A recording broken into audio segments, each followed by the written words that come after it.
yeah. Ano lang po ya? May tumanay din siya po.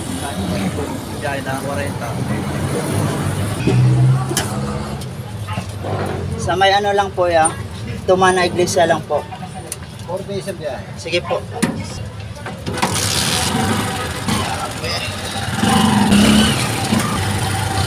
May nag-invite sa akin guys. Isang ko. Hindi ko tanggihan kasi biyaya na yan. Este, kain pa. Shoutout pala kay Bomer Dumugro, Badinas from Cebu City, Barangay San Roque. Jail, shoutout.